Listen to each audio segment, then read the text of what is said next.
At family dinner, my dad made fun of me for still driving that old Honda, then pointed at my brother's BMW and said, "Now that's how a real man shows success."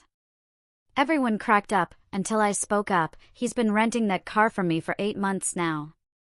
My brother went quiet, my dad's face fell. And suddenly, nobody was laughing anymore. The email arrived on a Tuesday, innocent enough, but the moment I opened it, my entire life as I knew it shattered.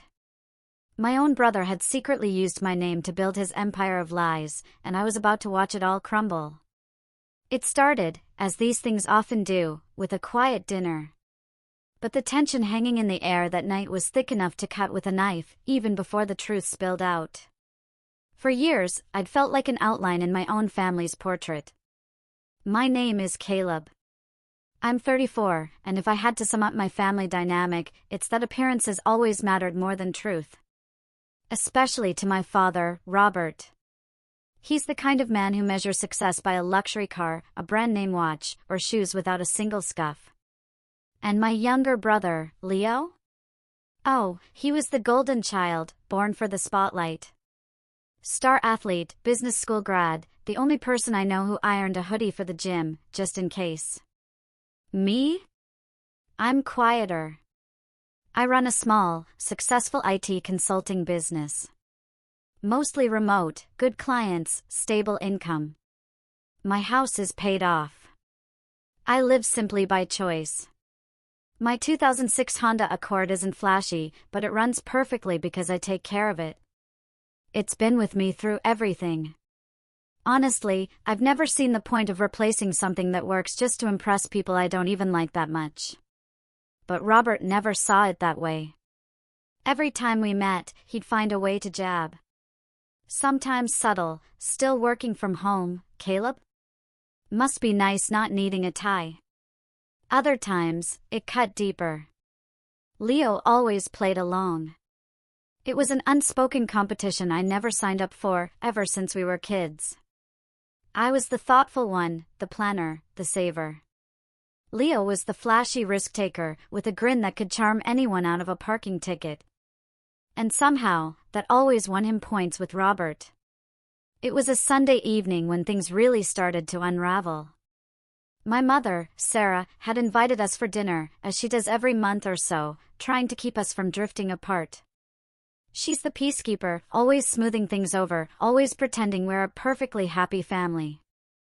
I love her, I really do, but sometimes I wish she'd just call it what it was. I pulled up to their house a few minutes before 6. Leo's new BMW was parked front and center, pristine, jet black, tinted windows, custom rims, like it was posing for a magazine. A rental-level shine, I remember thinking, and I wasn't wrong. We'd get to that.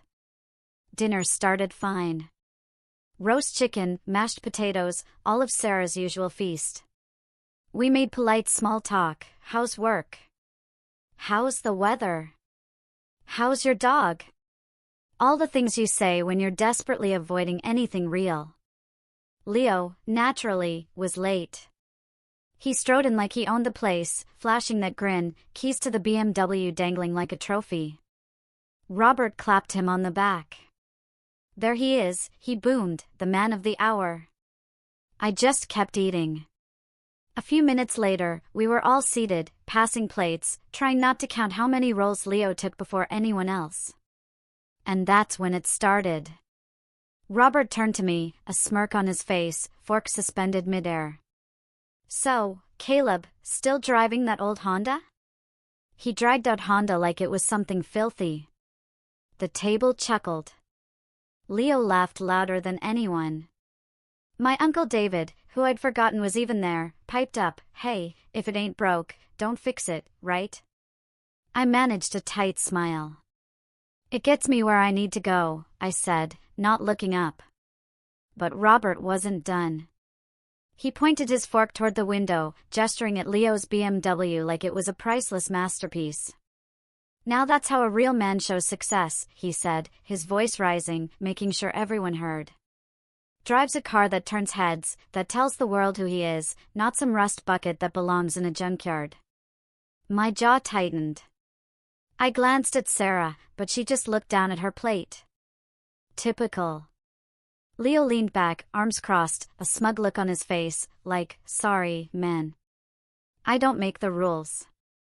Everyone else laughed, not cruelly, but that uncomfortable kind of laugh people do when they don't want to be left out, not even realizing they're joining a slow-motion insult. I let the silence stretch, just long enough for someone to wonder if they'd gone too far. Then I put my fork down, looked Robert square in the eye, and said, funny you should say that. He blinked. Say what? I nodded toward the BMW. That car Leo's driving? He's been renting that from me for the past 8 months. The room froze. Leo's smirk vanished. Robert's face slackened, like he couldn't process my words. David stopped chewing. Even Sarah finally looked up. And in that moment, you could feel a tiny seismic shift, like the very air had changed. But I didn't gloat. I didn't raise my voice. I just let the truth hang there, like a painting nobody knew was fake until I pointed it out. Suddenly, no one was laughing anymore. But that was just the beginning. That one sentence wasn't just a mic drop, it was a spark. And the fire it started would burn through every fake image, every lie, every ounce of respect Leo had coasted on for years. See, that car wasn't the only thing he'd been renting. Not by a long shot. By the time it was all said and done, Robert would have to choose between the golden child he thought he raised and the quiet son he never bothered to understand. I wish I could say that bomb drop changed things. That people paused, re-evaluated how they treated me. I wish Robert apologized, or that Leo finally looked ashamed. But no. If anything, that moment only scratched the surface. The weeks that followed showed me just how deep the rot really went. After I revealed Leo had been renting the BMW from me, that long silence was the kind that makes you hyper-aware of your own breathing. Leo tried to recover first. He laughed, too loud, too forced. Come on, Caleb, he said. Don't say it like that. Makes it sound like I'm broke or something. He was, at least in the ways that mattered, not just financially. But I didn't push it then.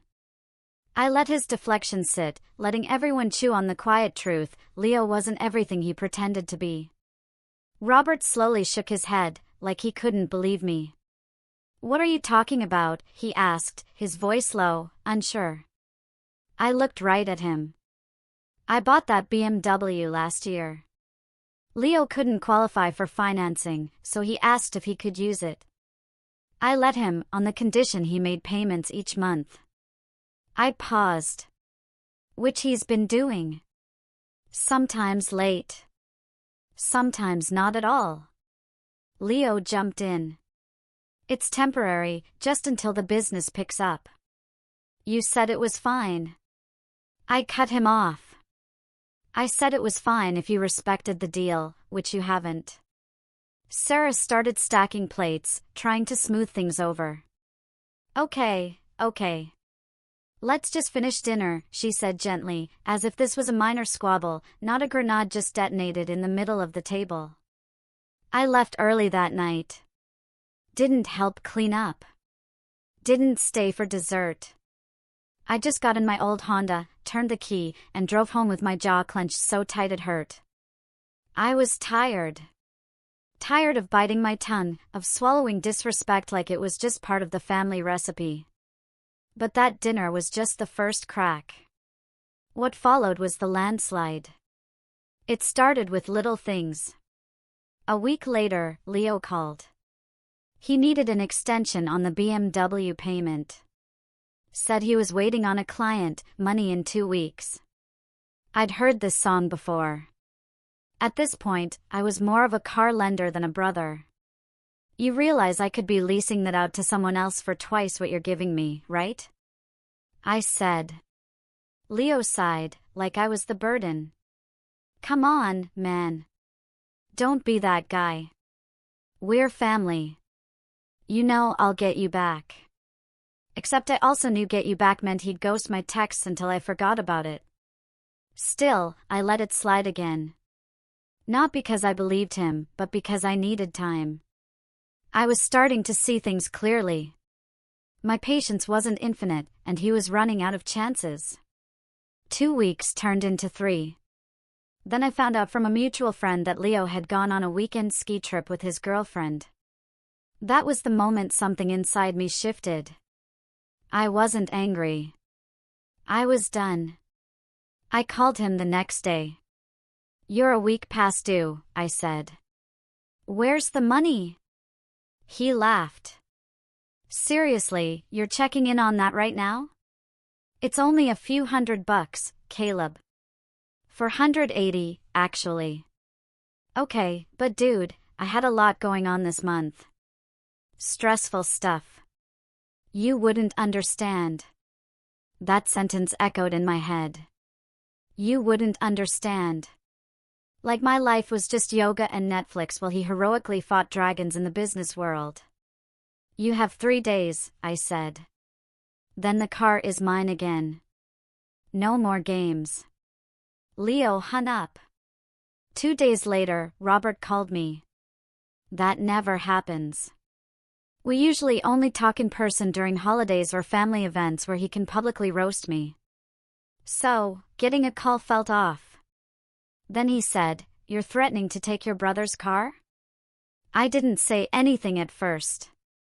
I was stunned he'd called just for that. Not to check in. Not to ask how I was doing. Just to defend Leo. I gave him a deal. He didn't hold up his end, I finally said. "That's on him." Robert sighed. "Come on, you know he's trying. He's got a lot of pressure. That car helps him look successful. Helps him land clients. By lying." "It's not lying," he snapped. "It's branding." That word, branding. Like Leo was a startup and the rest of us were investors being guilt-tripped into staying on board. "What about me?" I asked quietly. "When do I get the benefit of the doubt? The support? You mock my car, my job, but the second Leo's image is in jeopardy, you rally the troops." There was silence. Then he said, "You've always been fine, Caleb. Leo needs more help." That was his answer. "You don't get support because you don't need it." As if being self-sufficient made me unworthy of respect. As if quiet consistency was less valuable than flashy chaos. That phone call was the breaking point. I started reviewing everything.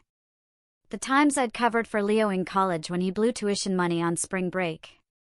The times I'd fixed his laptop for free, helped him move, given him gas money, loaned him tools, even designed his stupid business website and never got paid for it. And Robert? He never once said thanks, never once acknowledged it. He just kept polishing Leo's image like it was some family trophy he didn't want anyone to see was cracked.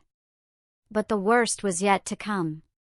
2 weeks later, Sarah called to invite me to a family barbecue. Casual, just cousins and David, a few friends. I hesitated, but agreed. I figured if nothing else, it'd be a chance to clear the air, maybe talk to Leo one-on-one. I showed up early to help Sarah set up. She smiled when she saw me, gave me a hug, handed me a tray of burgers. "Thanks, honey," she said. "I'm glad you came."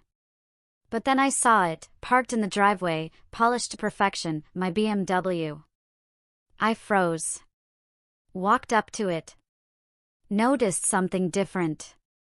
A new decal on the back windshield. Small, unmistakable, Leo Ellison Consulting, Executive Mobility Services. I stared for a long time. That decal hadn't been there before. I marched inside, found Leo near the kitchen, pulled him aside. "What is that?" I demanded. He looked confused. "What's what?" "The sticker on the car. Advertising your business like you own it." He shrugged. "It's just branding, man. Helps with image." "That's not your car, Leo." My voice dropped. Seriously, don't make a scene. It's just a sticker. You're using my car to pretend you run a luxury service business. He looked around nervously, then hissed, "Can we talk about this later?" "No," I said, louder. "We talk now." People started turning. Robert stepped into view. "Don't ruin the barbecue," he warned. "I'm not ruining anything." I snapped. "Your son is." Leo grabbed my arm. "Fine. Come out front." We walked to the side of the house, out of earshot. "I needed the car for a pitch," he said. "That's it. I got a shot at landing a big client and no, I cut in. You put your company name on it. You turned my property into an asset for your business without my permission." He looked annoyed. "Caleb, why do you care so much? You're not even using the car. I've kept it clean. It's still in perfect condition. You just like having control." I stared at him for a long moment. Then I pulled out my phone and opened the app that tracked the car's GPS. I showed it to him. "You've driven over the mileage cap every month. You've taken it out of state multiple times. And last weekend? That ski trip? While telling me you couldn't pay?" His eyes narrowed. "You're spying on me." "I'm protecting my investment." He scoffed. "Man, you're pathetic." That was it. "You have 24 hours, I said. "Then I'm taking it back." Leo stared, like he couldn't believe I'd actually draw a line. "You wouldn't." I turned and walked away. But I would. I was done playing nice. What I didn't know then, what I wouldn't find out until a few days later, was that Leo had crossed a line even I didn't see coming. He hadn't just used my car to fake his success. He'd put my name down as a business partner on paperwork without telling me, filed under my legal name with state records. I didn't even know until a tax document arrived in the mail. That was the final betrayal. Once I discovered the extent of it, I knew this wasn't just a personal line he crossed. It was legal, and it was time to make him regret it. But I'll get to that, because the storm hadn't even hit yet. It was just circling, waiting to crash through everything he'd built. There's a strange clarity that comes when you stop hoping someone will change. When you stop waiting for them to do the right thing, when you finally accept that they won't and decide to act anyway. After that meeting with Robert, I walked away with no illusions left. He wasn't going to stand up for me. He wasn't going to hold Leo accountable. I wasn't going to get an apology, or even an acknowledgement of the mess Leo had created with my name attached to it. But I wasn't walking away empty-handed, because now I had something better than approval. I had momentum, and I had a plan. The first step, clean up the legal side. I wasn't going to let my name linger on anything Leo touched. With help from my lawyer friend, Corey, and the business mentorship group, I filed paperwork to remove myself from the LLC. It took a couple of weeks, but the process was straightforward. Once I got my ducks in a row, I attached proof that I never agreed to the partnership emails, texts, lack of consent. Then I sent a courtesy notice to Leo. He responded within an hour. "Leo, Caleb, are you seriously doing this right now?" "Me, I already did it. You'll get the official notice soon." "Leo, dude, you're overreacting. This is going to screw everything up." "Me, you should have thought of that before forging my name." "Leo, unbelievable. You really are the jealous type, huh?" That last message made me laugh. Jealous of what? A rented car, a fake business, and a resume held together with duct tape and Photoshop? That was the final straw. I wasn't just walking away anymore. I was going to burn the stage he kept performing on, but not all at once. I didn't want revenge that just made a mess. I wanted the kind that left no question who was behind it. I wanted control, precision. I wanted the kind of revenge that didn't just expose the truth, it made it impossible to ignore. So, I started gathering kindling. The first piece came from Tara, the contractor who'd reached out after seeing my name on the LLC. We stayed in touch. Turns out, she wasn't the only one Leo had tried to charm with his shiny pitch deck and executive car service. There were others, clients he'd duped, deals he'd teased, even a few early investors who were starting to ask questions. Half the stuff he promised never materialized, Tara told me. He said he had a fleet of cars, trained drivers, exclusive airport partnerships, but all he ever showed was that one BMW. My BMW. Tara connected me with two other former prospects. One was a small marketing agency that almost signed a contract before backing out due to bad vibes. The other, a local startup CEO who said Leo flaked on a trial run and never returned calls after they asked for a formal invoice. Each of them gave me more fuel, names, dates, screenshots, promises unkept. Then I remembered something from months ago. Back when I helped Leo build his business website. He'd begged me to set it up, said he couldn't afford a designer. I'd done it for free, like an idiot. And like a bigger idiot, I'd used my own account to register the domain, which meant I still had back-end access. I logged in one night, heart pounding, and there it was, his full site, sitting on the platform I controlled. He'd changed the password to his business email, but never the master credentials for the hosting account. Classic Leo, all flash, no follow-through. I didn't touch anything.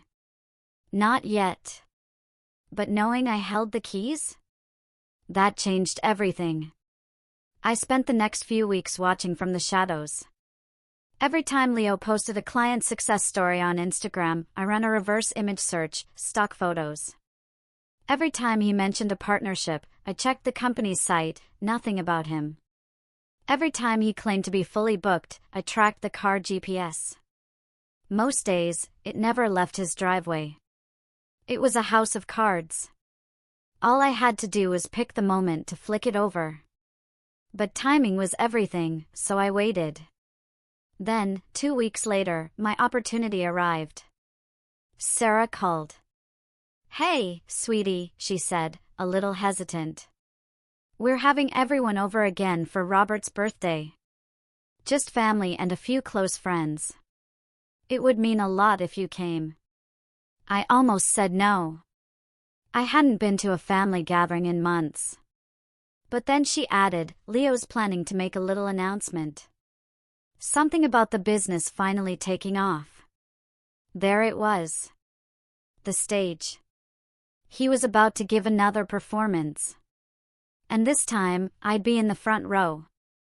I told her I'd be there. The next day, I opened my laptop and got to work. First, I prepared a small presentation.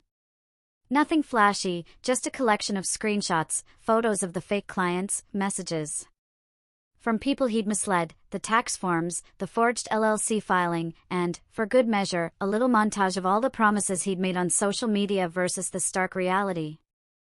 I organized them into a neat slideshow. Then I wrote out my statement, practiced it, tightened the language. I didn't want emotion to get in the way. This wasn't about vengeance, it was about truth. I called Tara and asked for one last favor. She agreed without hesitation. "I owe you," she said. "And honestly, I want to see this guy fall." The final piece of the setup came 2 days before the party. I called Leo. He didn't answer, so I left a voicemail. "Hey, heard you're making an announcement at Robert's birthday. Just wanted to say I'm excited to hear it." He texted back, "Didn't think you'd come. Hope we can be cool." I smiled. "Oh, I'm cool, Leo. I'm ice." When the day came, I dressed sharp. Not over the top, not trying to compete, but confident. A clean blazer, polished shoes, that quiet kind of put together that doesn't scream for attention, but earns it anyway. I drove the Honda, of course, because I wasn't hiding. The backyard was packed. String lights, folding chairs, trays of catered food. Leo was already there, holding court in a blue suit and designer sunglasses, doing that politician grin he'd perfected. Robert stood beside him like a proud campaign manager. Then Sarah called, arms open.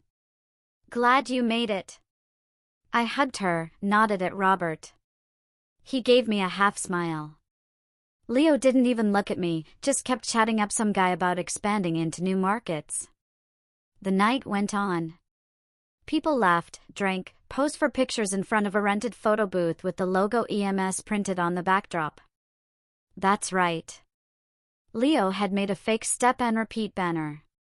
My name had been on that logo once. Then, around dessert, Robert clinked his glass. If I could have everyone's attention for just a minute. It was time. He turned to Leo, smiling like the son he raised was about to walk on water. "My boy's been working hard," he said. "We all know that. And tonight, he has something special to share." Leo stepped forward, all charisma and cologne. He pulled out his phone and started playing a little video montage, shots of the BMW, my car, blurry clips of him walking into hotel lobbies, drone footage he clearly bought online. "I just want to say," Leo began, "when I started Ellison Executive Mobility Solutions, people doubted me. They said I was dreaming too big. But now we're growing. We've closed 3 new clients, and next month I'll be launching our second vehicle." Applause erupted. Even Robert clapped like he'd just watched a boy become a man. Leo went on, eyes shining. "It's been a long road, and I couldn't have done it without family. My parents for always believing in me. My girlfriend for sticking through the chaos. And of course, my brother Caleb, who inspired me to chase this dream." That was my cue. I stepped forward, cleared my throat. "Actually, Leo," I said, loud enough to stop the music. "There's something I'd like to say, too." All eyes turned to me. Leo froze. And I smiled, because every piece was in place. Checkmate. The air was electric. That kind of silence where everyone's frozen, eyes locked on you, unsure if you're about to give a toast or detonate a bomb. And I was holding the detonator.